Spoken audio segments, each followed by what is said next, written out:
নমস্কার। রানী ভবানীর আজকের পর্বের রিভিউ নিয়ে বাংলা সিরিয়াল সমাচার তোমাদের সামনে এসে গেছে।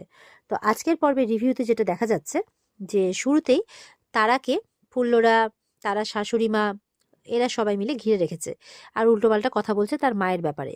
বলছে যে তার মা নাকি তার মেয়েকে অপমান করেছে, তার মেয়ে নাকি সারা জীবনে কোনো কিছু বায়না করেনি তার মায়ের কাছে, তবুও সে একখানা গয়না চাইলো সে তাকে দিল না।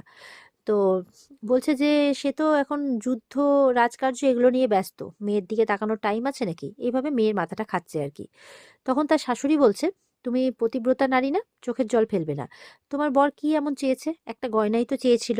সে তাকে নাকি তোমার মা বিয়ের পর নাকি পুরো রাজ্যভার দেবে বলেছিল, তাকে দিয়েছে। তো বিশ্বাসঘাতকতা তো আমাদের সাথে হয়েছে। তো তোমার বরের কি দোষ বলো? সে তো ওইটুকু জিনিসই চেয়েছিল, আর তো কোনো কিছুই চায়নি। তো এইভাবে তারার মাথাটাকে কিন্তু মানে উল্টোপাল্টা বলে নষ্ট করেই ফেলে। তারাও এবার মনে মনে ভাবছে, সত্যিই তো, আমি তো আমার সংসার বাঁচানোর চেষ্টা করছি, আমার মা এইটুকু আমাকে বুঝলো না, এইটুকু আবদার আমার রাখলো না। এর চাইতে আমি বিয়ের আগেই ভালো ছিলাম, আমার গেছো বাবাকে নিয়েই ছিলাম, কেন আমার বিয়েটা তাহলে দিতে গেল? এইসব ভাবনা কিন্তু তারার মনে অলরেডি এসে গেছে। ফুল্লুরা এবার বলছে, এক কাজ কর বরং, মায়ের কাছে এবার আবদারটা করেই ফেল যে তোর বরকে যাতে পুরো রাজ্যভারটা দিয়ে দেয়। তো বলছে ঠিক আছে তাহলে, এবার আমি মার কাছে এই দাবিটা রাখবই আর মাকে এটা মানতেই হবে। এবার তো তারা কথা বলে চলে আসছে ওদের ঘর থেকে, দিয়ে তার বর তাকে ধরেছে এবার, যে কি কি হলো, খুব তো এখানে মানে শ্যাকরা কই এলো, কই গয়না করতে দেয়া হলো, কই তোমার মা নাকি গয়না করতে দেবে? বলে না, আসলে সামনে অনেক খরচ তো, তাই মা এখন গয়না করতে দিতে চান না। বলে আচ্ছা আচ্ছা, খুব ভালো, ঠিক আছে তাহলে। এই বলে চলে যাচ্ছে আবার ওই মেয়ের ঘরে। বলছে না না, আপনি যাবেন না ওর ঘরে, দয়া করে আপনি যাবেন না, আমি কথা বলবো মায়ের সাথে।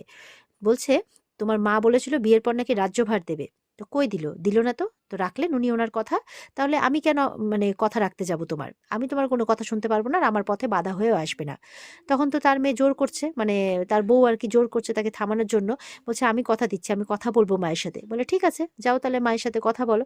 তবে এবার গয়নার কথা শুধু বললে হবে না, এবার রাজ্যভার সামলানোর কথাটাও বলে আসবে, যাতে এবার আমি রাজ্যভার মানে রাজ্যভারের দায়িত্বটা পাই, এই কথাটাও বলে আসবে। এই বলে ওর বর চলে যায়।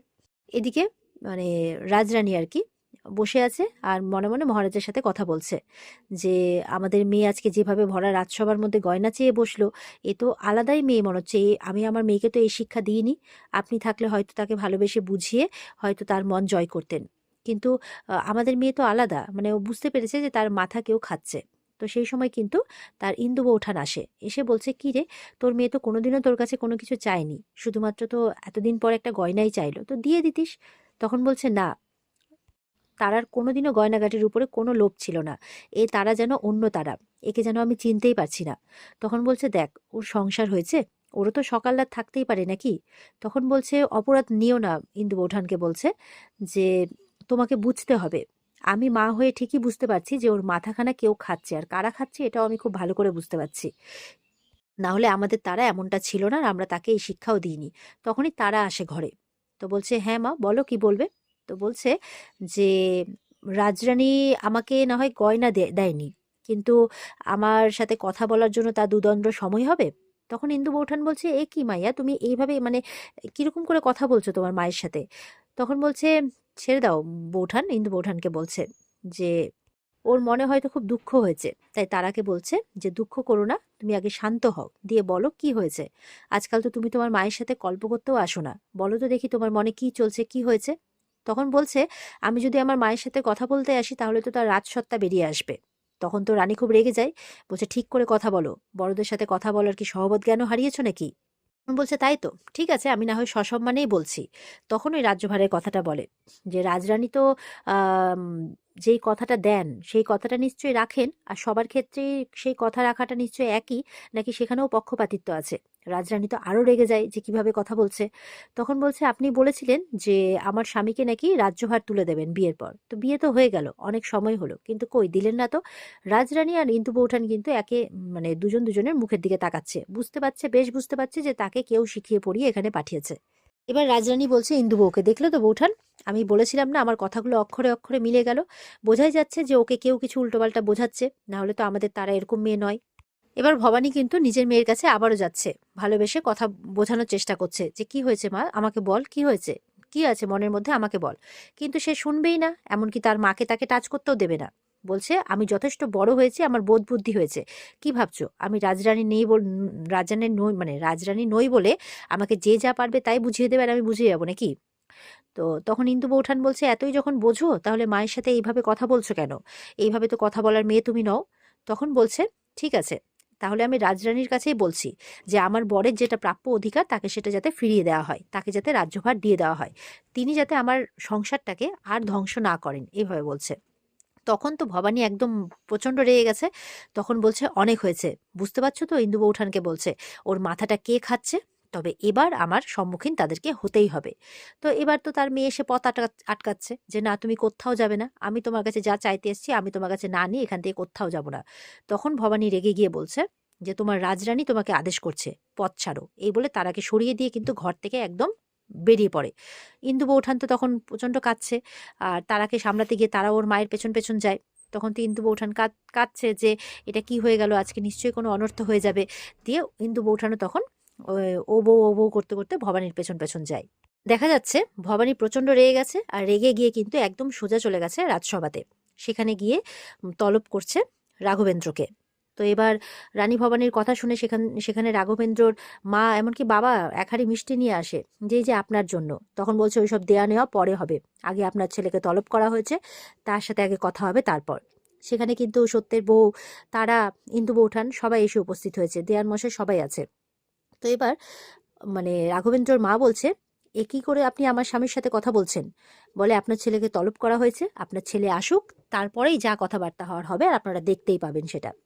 এবার তো রাঘবেন্দ্র এসছে, আমাকে ডাকা হয়েছে রাজরানী, বলুন কি বলবেন। বলে হ্যাঁ, তোমাকে কিছু দেওয়ার আছে, সেই জন্যই ডাকা হয়েছে। তো মনে মনে বলছে বাহ, তাহলে কি আমাকে আজকেই রাজ্যভার দিয়ে দেবে নাকি, এরকম মনে মনে ভাবছে আর আনন্দ পাচ্ছে। তখন রাজরানী কি করে, রাঘবেন্দ্রের কাছে গিয়ে রাঘবেন্দ্রকে কষিয়ে একটা চড় মারে। সেটা দেখে তো সবাই অবাক হয়ে যায়, রাঘবেন্দ্র অবাক হয়ে যায়। তখন বলছে পেলে তো যেটা তোমার পাওনা ছিল। তখন তো রাঘবেন্দ্রের মা বলছে এই কি অসভ্যতামি হচ্ছে, হ্যাঁ, আর ভরা রাজসভাতে সবার সামনে আমার ছেলেকে এইভাবে চড় মারা হয়েছে, যেখানে আমি কোনোদিনও আমার ছেলের গায়ে হাত তুলিনি, সেখানে শাশুড়ি হিসেবে আপনি কি করে তুলতে পারেন? তখন রাজরানী বলছে আপনি যদি সঠিক সময় আপনার ছেলেকে শাসন করতেন তাহলে আজকে এই দিন দেখতে হতো না। তখন বলছে জ্ঞানের কথা অনেক হয়েছে, আমরা এইসব মেনে নেব না, আমাদের সাথে আমাদেরকে ঠকানো হয়েছে, বলা হয়েছিল আমার ছেলেকে রাজ্যভার দেওয়া হবে। রাঘবেন্দ্র তখন বলছে হ্যাঁ, আপনি বলেছিলেন আমাকে রাজ্যভার দেবেন, আমার সাথে এটা ঠিক করেননি আপনি, আমার সাথে এটা একদম অন্যায় হয়েছে। বলে অন্যায়? বিয়ের আগে তো আমি এটাও জানতাম না যে তোমার অন্য নারীর সাথে সম্পর্ক আছে, আর তোমাকে যদি যোগ্য বলে আমি মনে করতাম, তুমি যদি সত্যিই সৎ হতে, তাহলে আমি অবশ্যই সেটা ভেবে দেখতাম, কিন্তু তুমি তো তা নও। রাঘবেন্দ্র তখন চুপ করে যায়। ওদিকে তারা বলছে সত্যের বউকে এটা কি করলো খুড়িমা মা? বলে সেটা তুই নিজেকে জিজ্ঞাসা কর, তুই কি করেছিস, তোর কি এটা করার উচিত হয়েছে? তুই জানিস না যে রাজরানী অন্যায়ের সাথে কোনোদিনও আপোষ করেন না? দুবো উঠানো বলছে একবার যদি রেগে যায় তাহলে ও কিন্তু কারোর কথা শুনবে না। রাজরানী বলছে আমি না ছলনা বুঝি, না ছলনা করি, না ছলনা করা মানুষকে আমি পছন্দ করি। তোমার সাহস হয় কিভাবে? তুমি আমার মেয়ের মাথা খেয়েছো, তুমি আমার মেয়েকে উল্টোপাল্টা বুঝিয়ে রাজ্যভারের দাবি জানাতে তুমি আমার কাছে পাঠিয়েছো, তোমার এত বড় সাহস হয় কি করে? এভাবে বলছে। বলছে আমি বলেছি তোমায় যে তুমি প্রস্তুত রাজ্যভার নেওয়ার জন্য, বলেছি তোমায়, চিৎকার করে বলছে রাজরানী। লাজ লজ্জা দেখছি কোনো কিছুই নেই তোমার। রাজরানী প্রচন্ড রেগে গেছে, তারাও তো মাথা নিচু করে দাঁড়িয়ে আছে। আর এখানেই কিন্তু আজকের পর্ব শেষ হয়ে যায়। তো এই ছিল আজকের পর্বের রিভিউ। ভালো লেগে থাকলে পর্বকে লাইক কমেন্ট করে জানাতে ভুলবে না, আর আমাদের সাথে জুড়তে চ্যানেলকে সাবস্ক্রাইব করতে ভুলবে না। দেখা হচ্ছে তোমাদের সাথে আগামীকালকে। সবাই খুব ভালো থাকবে। আজকের মতো পর্ব এই পর্যন্তই। টাটা।